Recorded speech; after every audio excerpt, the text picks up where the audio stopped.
Buenas tardes a todos. Mucho gusto en que estén escuchando este webinar.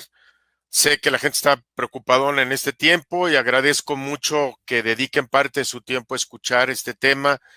Doy gracias a Keisen y al doctor Ricardo Girata por invitarme una vez más a platicar con ustedes. Vemos que hay bastante gente que se está conectando. Muchas gracias por su tiempo, gracias por su atención. Eh, quisiera Quisiera yo platicar un poquito, si tenemos la presentación, déjenme ponerla. Eh, Déjenme platicarles un poquito en lo que terminamos de esperar que la demás gente se conecte. Déjenme platicarles un poquito acerca de mi currículum. Eh, no es tanto por presunción, sino cuando alguien escucha a una persona, lo primero que uno pues, se pregunta es, ¿y este señor quién es? ¿O de dónde lo sacaron? Como decía un amigo mío, ¿qué jabón lo patrocina?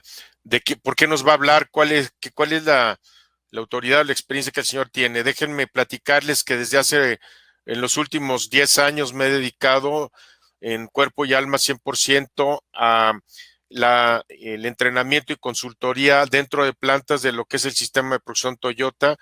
Yo regularmente ya no doy cursos externos, normalmente doy cursos internos dentro de la planta y ayudo a los equipos de trabajo del piso a aprender las técnicas y realización a través de la asociación que tenemos con Kaizen Consultores. Y también en mi vida anterior tengo 35 años de experiencia profesional en piso de producción. Nunca he sido una persona de sala de oficina, sino más bien de piso de producción. De esos 35 años de andar en plantas, más de 16 años fui director general. Comento esto porque la visión del sistema de producción Toyota es muy diferente cuando es la visión del director general, que al final y al cabo tiene que dar resultados de la operación. Es diferente a cuando solamente tenemos un puesto como Lean Leader. En la última empresa donde yo estuve, que fue en Flextronics, fui vicepresidente de operaciones para la planta sur de Guadalajara. Tenía cerca de 13,000 gentes, $1 billón de venta al año, y me tocó implementar y depurar las técnicas que fui aprendiendo con el tiempo de manufactura esbelta.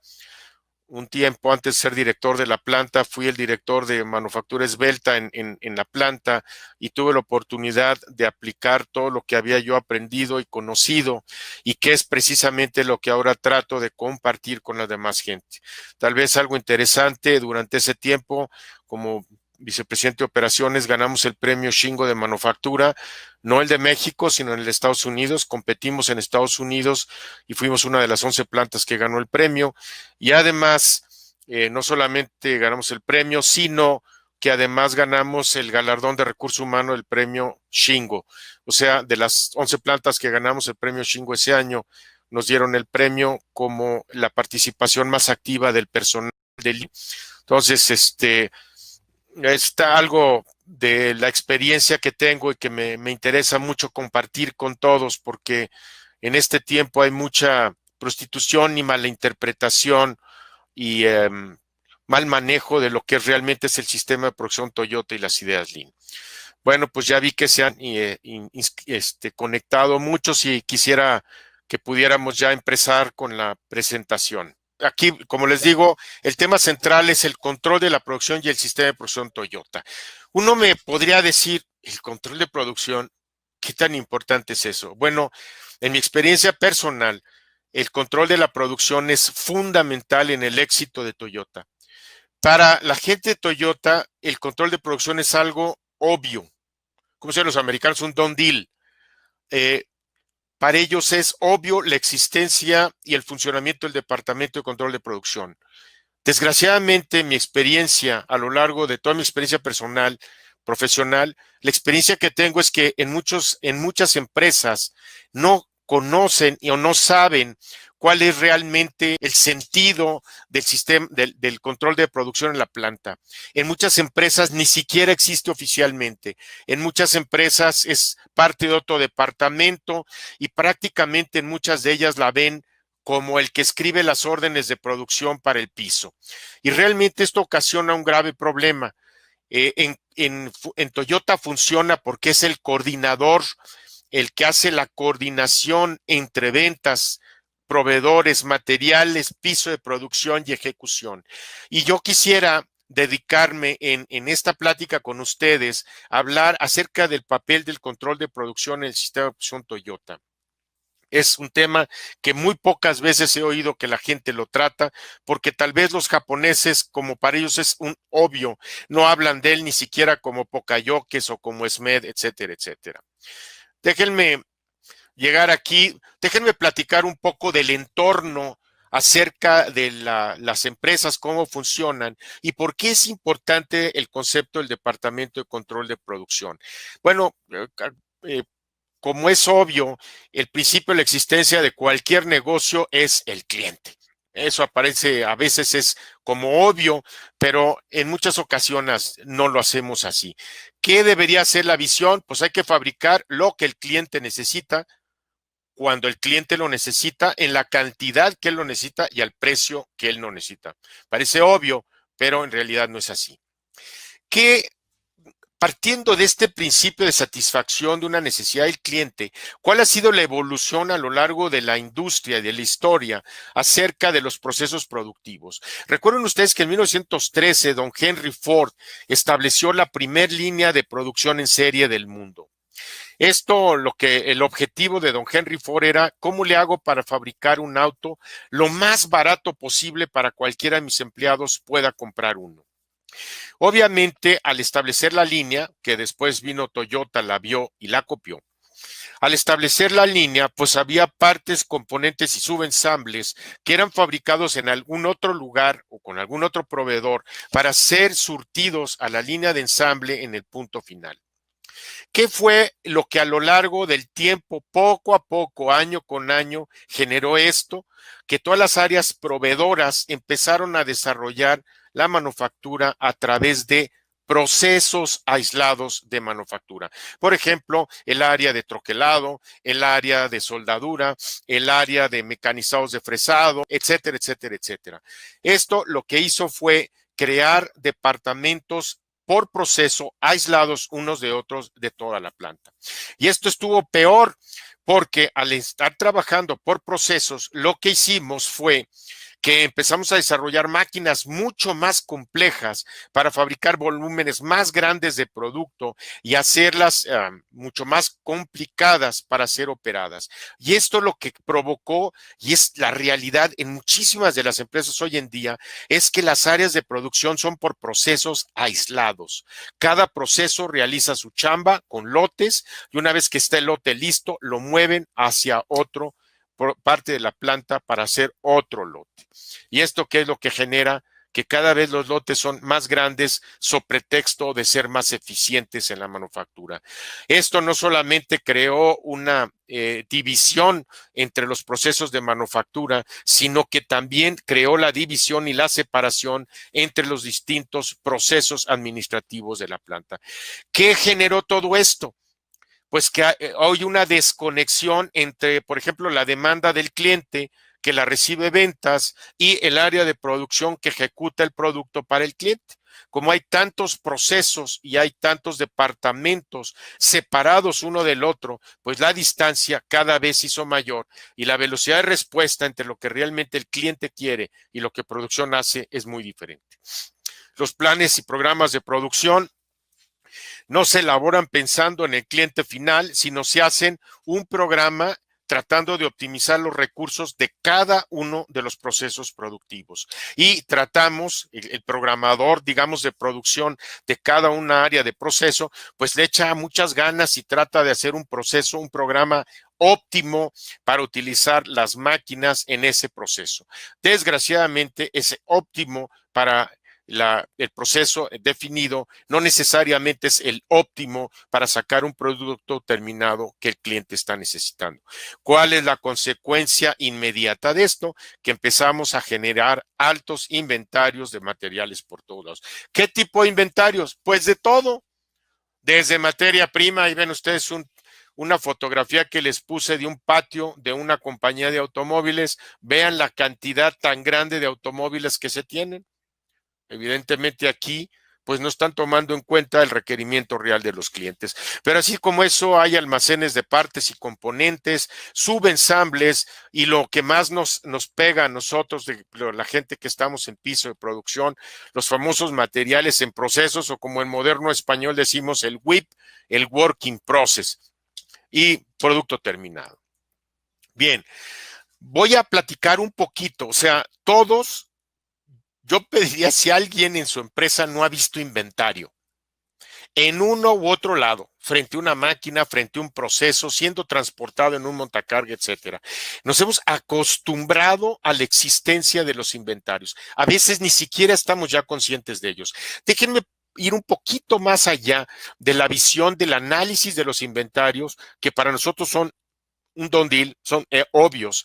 Y veamos la visión con que los japoneses, especialmente, este es un análisis de Shigeo Shingo, acerca de los inventarios y cómo son. Los inventarios que tenemos regados en la planta, sobre todo, podemos hablar que son de dos tipos.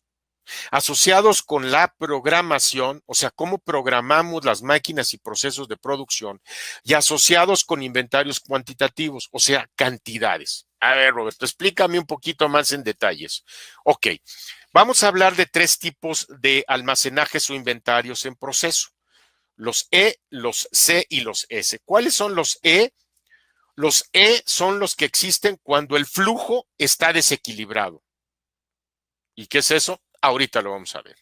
Los almacenes C son cuando queremos anticipar problemas. Problemas de averías de máquina, de calidad, cambios de herramental, cambios de programa, etcétera. Y los almacenes S, que son los de seguridad. Vamos a platicar un poquito más extensamente para que los podamos reconocer y entender. ¿Cuál es el problema o cuál es el inventario en proceso cuando el flujo está desequilibrado? ¿Por qué hablamos de que el flujo está desequilibrado? Déjenme hacer un comentario muy importante. Nosotros tenemos procesos productivos diferentes y, como ya dijimos, cada proceso tiene su propio programa de fabricación y su propia ejecución. Cada quien trata de hacer el óptimo en la utilización de la maquinaria y el equipo en el área de proceso. Déjenme explicarles, a lo mejor en una fábrica que requiere 3 partes prefabricadas que se juntan en un ensamble, el área A decide hacer un lote el lunes, el área B el miércoles y el área C lo decide hacer el viernes. Obviamente, mientras no lleguen todos los materiales al área de ensamble, el producto no se va a poder fabricar. ¿Por qué? Porque están desincronizados. Cada quien está armando un programa de fabricación diferente. Ahora, hay otro problema grave, que es la desnivelación de producción. ¿Qué quiere decir esto? Miren, déjenme explicarles, desde que nosotros concebimos una planta en nuestra mente, decimos, necesito poner una planta de manufactura, normalmente diseñamos la planta y decimos, bueno, necesito una máquina para el proceso 1, otra el 2, el 3, el 4, el 5, y muchas veces esas máquinas no vienen del mismo proveedor. Obviamente, las capacidades y volúmenes de producción de cada una de ellas son diferentes entre sí. La decisión la tomamos en la máquina, aquella que es el centro de la manufactura, tal vez la más cara, y después compramos el resto de las máquinas antes y después del proceso para complementarlo. Evidentemente, algunas máquinas van a ser mucho más rápidas que la máquina central en donde me estoy enfocando. Pero como están separadas, están en otros procesos diferentes, se nos pierde la visión de que hay unas máquinas que, si las dejamos correr a toda capacidad, van a generar sobreinventarios de producto. Entonces, y además, ¿qué otra cosa pasa? Existe la falacia de que las máquinas tienen que correr a plena capacidad.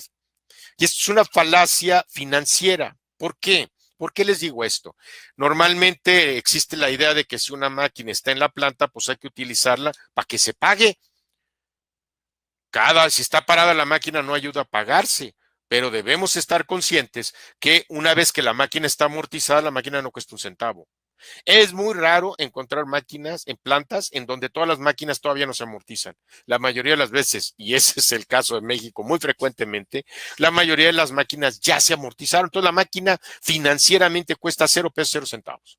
Si la máquina no cuesta, entonces, ¿cuál es el objetivo de que produzca algo? Incluso si la máquina no se ha pagado todavía, si todavía no está costando, es mucho más caro para la compañía ponerla a trabajar en hacer un producto que nadie necesita, nada más para mantenerla ocupada, porque pasan dos cosas. Uno, el producto se va a un almacén de material en proceso que necesitamos administrarlo y cuesta. Dos, ese producto puede tener defectos. O tres, incluso, lo que puede pasar es que ese material pues no lo vamos a necesitar posteriormente. Entonces, como ven ustedes, el puro proceso separado por procesos, la fabricación separada por procesos, nos genera en sí misma desnivelación, en el sentido que cada máquina corre a la velocidad que puede, y desincronización, en el sentido que cada quien corre el programa que puede. Bien, después veremos qué es lo que sí deberíamos hacer. ¿Cuáles son los almacenajes o los WIPs C? Son los que pretendemos anticipar. ¿Anticipar qué? Que pase algo no esperado. Por ejemplo, la máquina se descomponga. Pues ponle un poquito más de material por si se descompone. Es que el producto sale con defectos y hay que revisarlo y retrabajar, ponle un poquito más. Cambios de modelo. Hoy puede ser que vea un cambio y pues nos tome tiempo. O cambios en el plan de producción que el cliente nos aventó en el último momento. Y hay otros inventarios que se llaman inventarios S de seguridad, es para sentirnos safety, ¿verdad? Seguros, como por ejemplo, oye, pues no me siento inseguro si no le pongo un cierto porcentaje más de producto, o oye, y si hay un retraso en las entregas de los materiales, o nosotros ponle un poquito más, oye, y si hay un error en la programación y si te equivocamos, si quiere más el cliente, pues ponle un poquito más, o sobreestimaciones, como ya vimos en averías y defectos, y finalmente en programas de producción indefinidos que no estaban muy seguros. Todo este pensamiento de lo que ocurre en la planta se ha sentado en nuestras plantas de manufactura a lo largo de muchísimos años y para nosotros se nos hace lo más normal, común y corriente. Para acabarla de rematar, déjenme hablar que todavía también existen lo que son los llamados retrasos de proceso y retrasos de lote. ¿Qué quiere decir esto? Si yo, por ejemplo, tengo dos procesos o dos máquinas, normalmente están separadas por distancia porque están en procesos diferentes. Entonces, yo no puedo mover una pieza de la máquina A a la B cuando la proceso. ¿Qué es lo que hago? Me espero a que el lote completo termine en la máquina A para llevarlo a la máquina B. Cuando llega el lote completo a la máquina B, se encuentra que la máquina B todavía está trabajando en el lote anterior. Entonces, ¿qué es lo que hace? Que se tiene que esperar ese lote frente a esa máquina hasta que termine en el lote anterior para poder ser procesado. Esto se llama retraso de proceso. Bien, ya estamos en la máquina B, terminó el lote anterior y empieza a procesar el lote que acaba de llegar. Son 100 piezas. Toma la primera pieza y la procesa. ¿Y qué hace? Pues la pone a un lado y esa pieza número 1 tendrá que esperar a que sus 99 compañeras restantes sean procesadas para entonces ser movida a otra máquina. Imagínense, cuenten cuántas máquinas tienen en su empresa y dense cuenta de qué tamaño será el retraso de proceso y el retraso de lote en su planta. Y hemos llegado a considerar que esto es un mal necesario, pues ni modo, pues hay que hacerlo, pues si no, no se puede fabricar. Así es como nos han enseñado y en el occidente nos hemos acostumbrado a eso. Hemos tratado de encontrar algunos alcacelcers o herramientas que nos ayuden a mitigar, a paliar un poco la cantidad de los inventarios. Y uno de ellos es el famoso técnica de pronósticos. Vamos a pronosticar la demanda para, en base a los pronósticos, poder fabricar. Déjenme decirles que los pronósticos tienen dos características. Número 1, siempre fallan. Y número 2, permanentemente están cambiando. Los pronósticos no son buenos para hacer un programa de fabricación final. No son y no deberíamos utilizarlos. ¿Para qué sí son buenos los pronósticos? Los pronósticos nos permiten ver cuánta materia prima vamos a utilizar en el futuro y en todo caso contactar a nuestros proveedores para ver si tienen la materia prima. Y en segundo lugar, cuál será la capacidad de producción que requeriremos para poder nosotros hacer frente a una posible demanda del futuro. Para eso sirven los pronósticos, no para hacer un programa de fabricación final. Otra forma de tratar de resolver esto es a través de grandes inventarios. Voy a tener mucho inventario, producto terminado para cuando el cliente pida, pues se lo mando. ¿Y qué tal si el cliente ya no lo pide? ¿Y qué tal si el producto pasó de moda? ¿Y qué tal si el cliente hizo un cambio de ingeniería y ese producto terminado no sirve? Otras empresas a lo que van es, bueno, vamos a reducir el número de modelos y variantes diferentes para hacer bien poquitas, de manera que no haya una gran variabilidad y podamos fabricar grandes cantidades. Pero esto va exactamente en sentido contrario a lo que hoy en día está pasando. ¿Qué es lo que pasa hoy en día? Pues casi todo se está personalizando. Yo quiero una computadora que tenga los márgenes azules y que tenga la tapa dorada y que además tenga mis iniciales. Y si tú me lo ofreces al mismo precio y otro no, pues te lo compro a ti. Obviamente la tendencia es hacia eso, ¿verdad? Hacia personalizar el producto. Obviamente el restringir el número de modelos y variantes no es la solución. Y finalmente existe el gran paradigma que es utilizar el lote económico para determinar las cantidades de producción. ¿Por qué es un paradigma? Les voy a decir a ustedes, porque el cálculo del lote económico, como ustedes lo ven en la formulita que está en la gráfica, en el denominador tiene el costo de mantener el inventario. Si el costo de mantener el inventario es 0 porque no tenemos piezas, pues entonces el lote económico vale 0, ¿va? Entonces, ¿qué es lo que tratamos de hacer? Pues lo que tratamos de hacer es que hacer los lotes tan pequeños que el costo de mantener el inventario pues no exista. Bien. Todo esto que hemos platicado, ¿a dónde nos lleva? Que hay una desconexión gigantesca entre el cliente, lo que realmente el cliente quiere y tiene el dinero en la mano y dice, si ahorita me lo das, te lo compro en este momento, y lo que producción está sacando por la línea de producción. Muchas veces la distancia entre lo que el cliente quiere y la ejecución del programa puede tardar 1 o 2 meses. Yo les pregunto en muchas ocasiones, si ustedes quisieran comprar un carro con ciertas características y van a la agencia y lo piden, así, ¿cuánto tiempo le dirían que tienen que esperar para que lo saquen? Esto evidentemente genera altos inventarios. No sé si ustedes recuerdan, las agencias automotrices en Estados Unidos están repletas hasta el tope. ¿Por qué?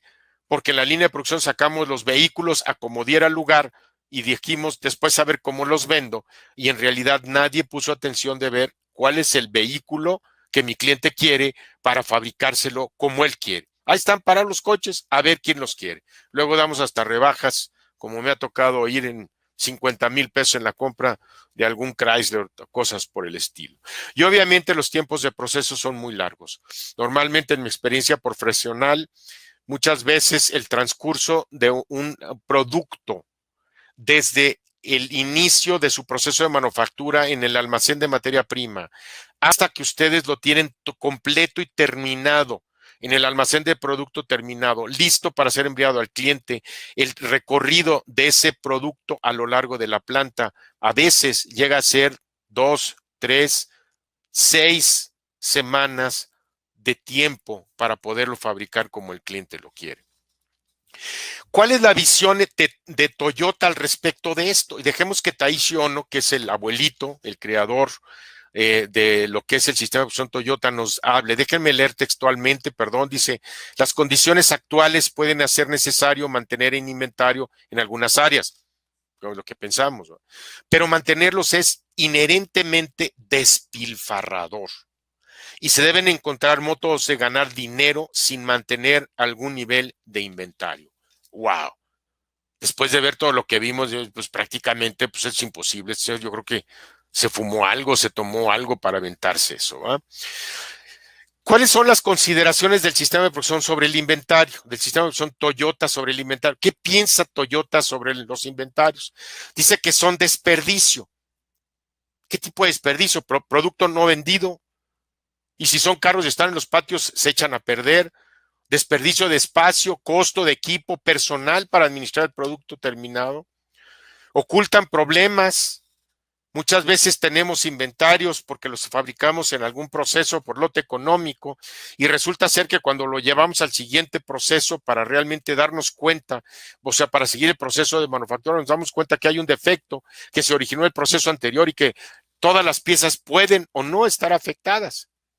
Ellos hablan, por ejemplo, hacer una antología, una analogía, como por ejemplo las aguas de un río. Dice que un río, por ejemplo, tiene piedras, como ustedes ven en el lado izquierdo, y si me gusta andar en canoa, pues yo veo eso y digo, no, pues meto mi canoa y se va a hacer un agujero, se va a romper.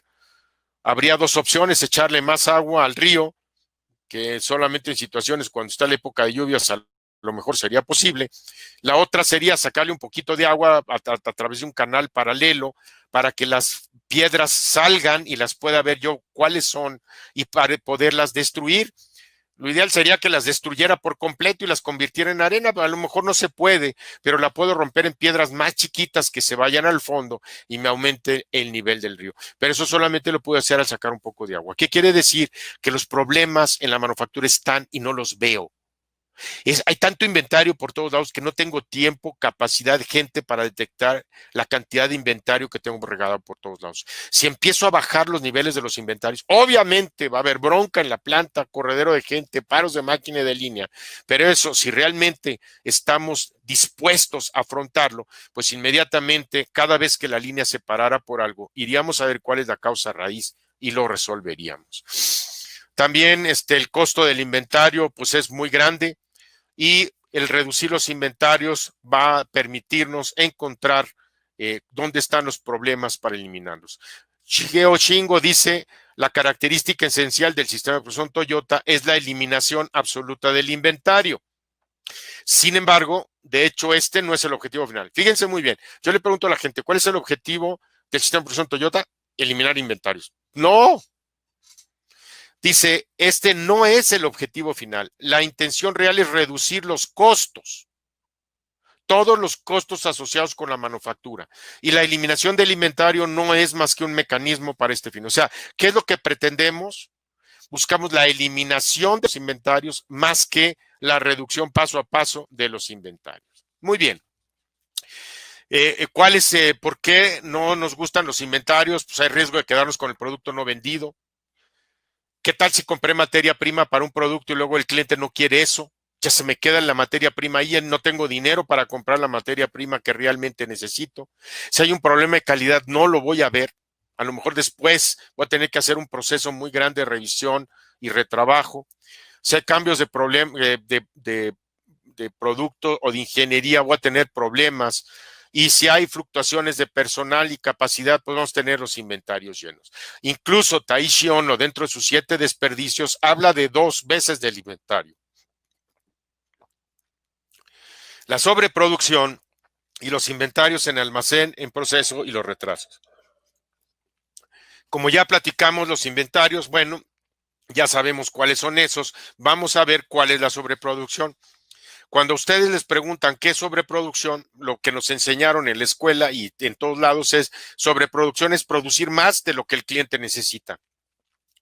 El cliente me pide 10, yo le fabrico 20. Esa es sobreproducción. Pero hay dos conceptos muy importantes en el sistema de producción Toyota que pegan directamente la ejecución de la manufactura en piso y que no nos han dicho. Sobreproducción quiere decir hacer las cosas antes de que se necesiten. Por ejemplo, yo tengo planeado fabricar una orden de producción para el cliente en la última semana del mes y una parte del proceso decide, por alguna razón de optimización inicial, fabricar ese lote en la primera semana del mes. ¿Para qué? Va a tener que esperar 3 semanas para ser procesado. Y otra es fabricar más rápido de lo que el cliente lo necesita. Hablando del cliente, la siguiente estación dentro de mi proceso productivo. ¿Qué quiere decir esto? ¿Qué gano yo con que una máquina solamente pueda procesar 20 piezas al día y tengo una máquina que puede procesar 100 piezas al día y yo me aviento las 100? Pues ahí las tengo, ¿verdad? ¿Para qué? ¿Cuál es el objeto? ¿Qué tal si llega una cancelación del cliente para el producto y ya fabriqué las 100 piezas? ¿Qué tal si hay un cambio en ingeniería? ¿Qué tal si hay un problema de calidad? Recuerden, la sobreproducción es hacer más de lo que el cliente necesita antes de que el cliente lo necesita o más rápido de lo que el cliente necesita. ¿Cuál es la visión de Toyota sobre esto? Miren, yo tengo varios dibujos y el otro día, el año pasado, en febrero, tuve la oportunidad de estar en Japón en un curso donde tuve la gran fortuna de tener un curso con un japonés que fue 40 años director de una de las plantas de Toyota. Y dentro de ese curso tuve la oportunidad de ir nuevamente al Museo de Tecnología de Japón. Me saqué un folletito y me llamó tanto la atención ver en el folleto lo que les estoy presentando a ustedes. Aquí ustedes ven, este es un extracto del folletito donde dice Toyota Production System, dice based on the customer first principle. Toyota aims to achieve high quality, prompt delivery and low cost by eliminating waste in its production to meet every changing customer demand. Okay. El cliente está primero y pretende entregar alta calidad con una entrega inmediata y a un bajo costo, eliminando todo el desperdicio que no cumpla con el producto. En un ambiente de demanda del cliente permanentemente cambiante. Y ven ustedes las dos columnas del sistema de producción Toyota. Hay otros que no entienden esto y ya han hecho 20 columnas, pero una casa solamente está sostenida por dos columnas. La columna del lado izquierdo, just in time, que es lo generado por Kishiro Toyoda, que dice que hay que fabricar lo que el cliente necesita, cuando el cliente lo necesita, en el momento que lo necesita, en la calidad que lo necesita y en la cantidad que lo necesita. Y son todas las herramientas que Taishi Ohno desarrolló a lo largo del tiempo, basado en una visión original de Kishiro Toyoda. Y del otro lado tenemos la parte del empowerment, de la participación de la gente en el proceso de mejora continua, en la ejecución de los pedidos, el Gemba. El Jidoka, que es la autonomación, volver los procesos autónomos en el cual el ser humano participa de una manera importante. Muchas de las compañías occidentales solamente toman en cuenta la columna del lado izquierdo, pero pocos entienden, y he estado con empresas muy grandes en México que tienen muchos millones de dólares de venta y no han entendido que mientras el operador y la gente de piso, el almacenista, el inspector de calidad, mientras ellos no participen en los procesos de mejora continua, nunca podrán implantar el sistema de producción Toyota en su planta. Bien. Ok, basado en esto, Taishi Ohno una vez le preguntaron cuál era el objetivo de Toyota.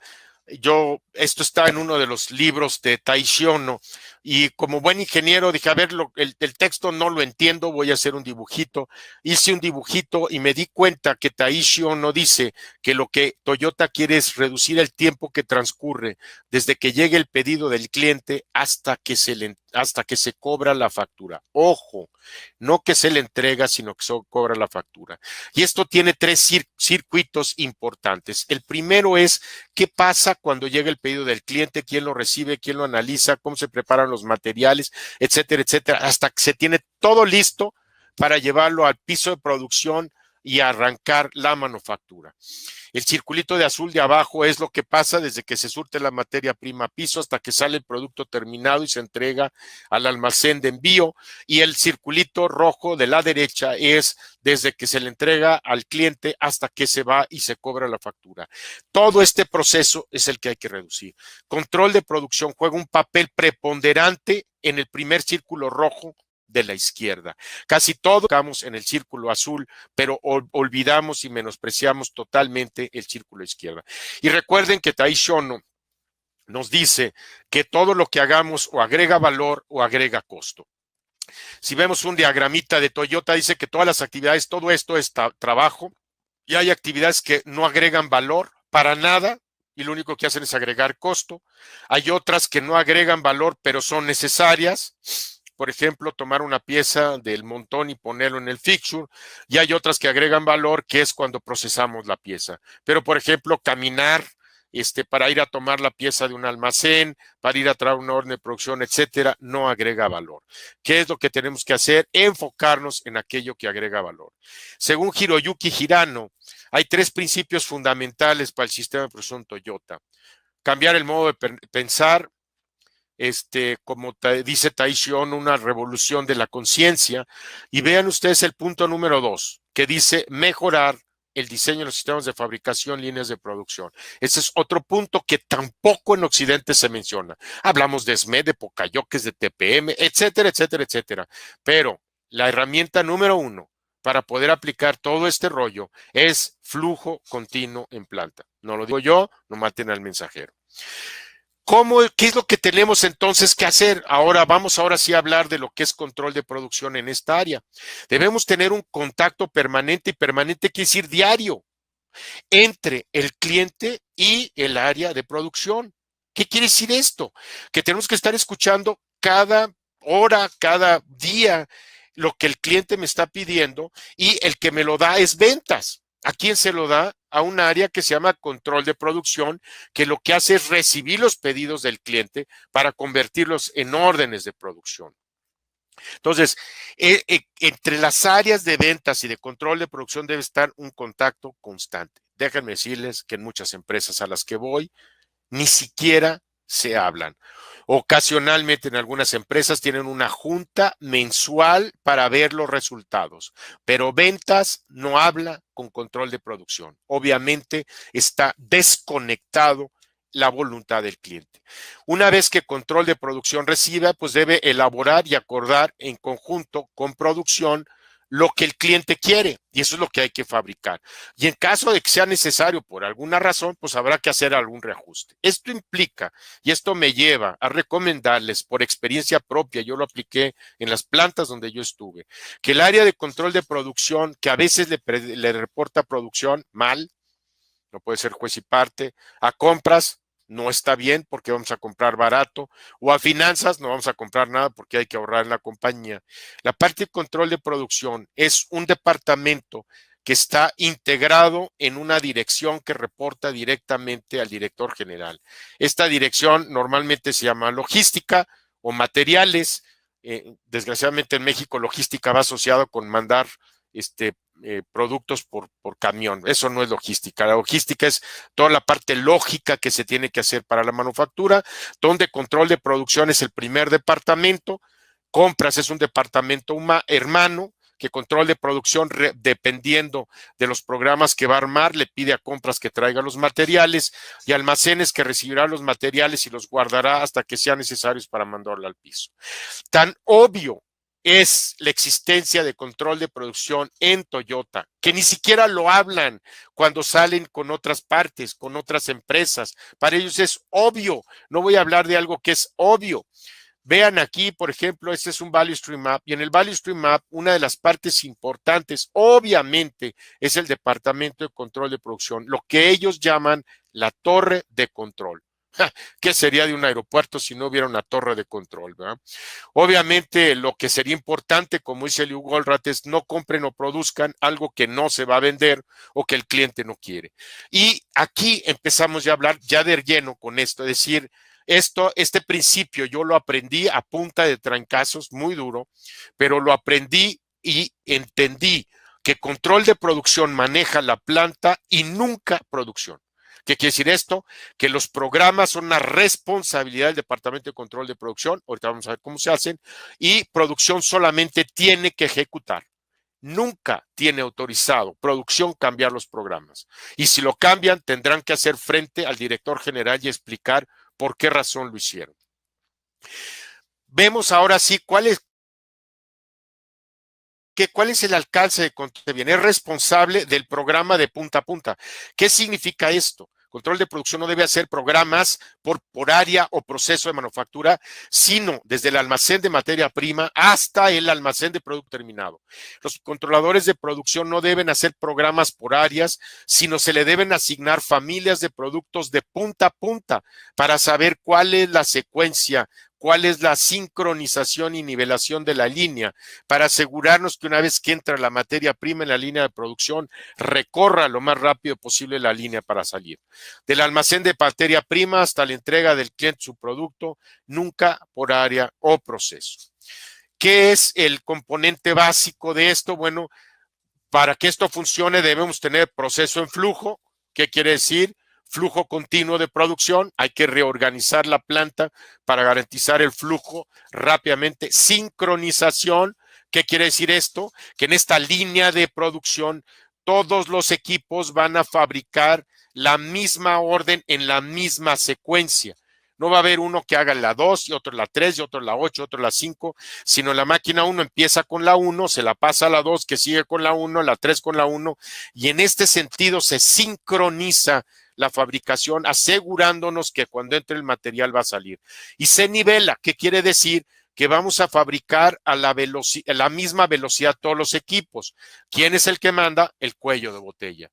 ¿Qué quiere decir esto para los equipos más rápidos? Que tendrán que trabajar o más lento o pararse repetidamente a lo largo del tiempo para no causar sobreproducción. Y esto nos va a llevar al equilibrio de producción que en japonés le dicen Hei Yunka. Como les decía aquí, la chamba de control de producción respecto a los inventarios C, pues hay que nivelar y sincronizar la producción para eliminar estos inventarios. En la parte de las cantidades, pues hay que asegurarnos que se produce solamente lo que el cliente necesita. Habría que trabajar al ritmo del takt time, equilibrar las cantidades de producción, etcétera. La sincronización, como les digo, es todo mundo sigue la misma secuencia de la misma orden hasta terminar. Entonces, pero obviamente primero hay que nivelar y en segundo lugar sincronizar. ¿Cuál es el manejo de los almacenes C? Pues si teníamos inventarios por probables paro de máquina, pues 0 paro de máquinas por avería, aplican TPM.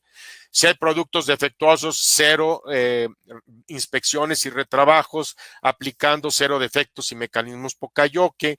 Para los cambios de modelo o cambio de programa, la aplicación de cambios rápidos de SMED, y para la reducción de tiempos de proceso mediante manufactura en flujo continuo. ¿Y cómo combatiríamos los almacenajes S? Bueno, pues hay que sincronizar, hay que hablar con todos los proveedores para que ellos también sepan la sincronización y nivelación del producto y me entreguen lo que necesito en la misma secuencia que lo voy a utilizar. Solamente se entrega lo que se requiere al día y prácticamente con eso se eliminan los almacenes de materiales en proceso que directamente llegan al piso de producción para ser ensamblados. ¿Qué se necesita para armar un programa de fabricación? Control de producción necesita saber si hay los materiales, sea la capacidad de máquina y equipo y mano de obra. Si los materiales no están, pues hay que pedírselos a compras. Regla de oro, está prohibido lanzar una orden de producción al piso si le falta un material. ¿Cuáles serían las etapas de planeación, programación y control de producción? Pues la planeación, que debe ser a grosso modo una visión de los próximos 12 meses, dónde va a haber subidas y dónde va a haber bajadas típicas de la estacionalidad. La programación, que es programar con un cierto grado de certeza el próximo mes y sobre todo lo que va a ser la próxima semana, y finalmente el día a día de cuál es el programa a fabricar. Y en el piso de fabricación, ¿qué es lo que vamos a hacer? Ventas le entrega los pedidos a control de producción los programa basados en la disponibilidad de los materiales. Si falta, informa compras, se avisa a todas las áreas la secuencia exacta. Ustedes ven aquí unos pizarrones, estos pizarrones son de las líneas de producción que tenían una planta, y ustedes ven que es exactamente en la línea de producción y en el almacén, es la misma información para que se siga la misma secuencia de los producción, de los procesos, ¿no? Se ejecuta al 100% la secuencia y en caso de problemas se regresa a control de producción para que dé una alternativa. ¿Qué más hay que hacer? Pues diariamente hay que hacer una revisión de lo que se fabricó. Esto debería ser en piso. Ellos le llaman el fish market. Ustedes han oído hablar del fish market de Japón. Aquí ven ustedes todas las áreas de producción en 2 empresas diferentes. Tienen las huellitas de cada una de las áreas para que se den cuenta quién falta. Aquí tienen que estar todos y todos los días revisan el programa. ¿Qué se revisa? Primero, ¿qué debió haber salido ayer? ¿Salió sí o no? Si no, ¿por qué no salió? ¿Y se corrigió el problema para evitar que se vuelva a presentar hoy? Segundo, ¿cuál es el programa de fabricación del día de hoy? ¿Hay algún problema que todavía estemos en posibilidad de corregir para garantizar la manufactura? 3, qué es lo que fabricaremos mañana y pasado mañana para que si hay algún problema, los responsables todavía lo puedan responder. Y cada hora hay que revisar. Aquí ustedes ven unos tableros de producción por hora donde dice el debe y el es, y cada hora se tiene que apuntar por parte del líder de producción de la línea la producción. Si no se cumple el programa, inmediatamente el supervisor explica la causa raíz y si hay un problema más serio, se para la línea, se junta el equipo, se analiza el problema, se resuelve y se sigue la producción. ¿Qué es lo que significa esto para el sistema, para el cliente? Pues es un apego estricto a los requerimientos del cliente. No voy a fabricar algo que el cliente no quiere y lo voy a fabricar en la secuencia de cómo él llegó a la cola de espera. El tiempo de proceso va a ser súper corto porque vamos a tener un flujo continuo desde que meto la materia prima y la saco como producto terminado. No voy a fabricar ningún producto defectuoso, no voy a tener que hacer revisiones o inspecciones y retrabajos, cero productos en proceso defectuosos y cero retrabajos. Pues yo agradezco el tiempo que me escucharon ustedes para darnos cuenta lo importante que es esto del papel que juega control de producción y que en la mayoría de las empresas occidentales nunca se habla, nunca se pone sobre la mesa, nunca se le da la importancia que tiene. Ojalá que haya despertado en ustedes la inquietud de profundizar más en este tema y darse cuenta que realmente vamos a tener éxito como manufactura en la medida en que control de producción haga su trabajo. Control de producción es el que recibe los requerimientos del cliente vía ventas, analiza la existencia de materiales, capacidad de producción y gente y manda las señales para que producción se dedique en cuerpo y alma a ejecutarlas. Yo quisiera terminar esta plática con una filmina que una vez uno de mis directores me dio en el que decía, el que quiere hacer algo encontrar un medio y el que no siempre va a encontrar 1,785,324 excusas válidas para no hacer algo. Les agradezco muchísimo por su tiempo, sé que son gente muy ocupada y pues ahora sí, quisiera ver si podemos responder a algunas preguntas de ustedes sobre todo esto. Gracias por haber asistido a este webinar.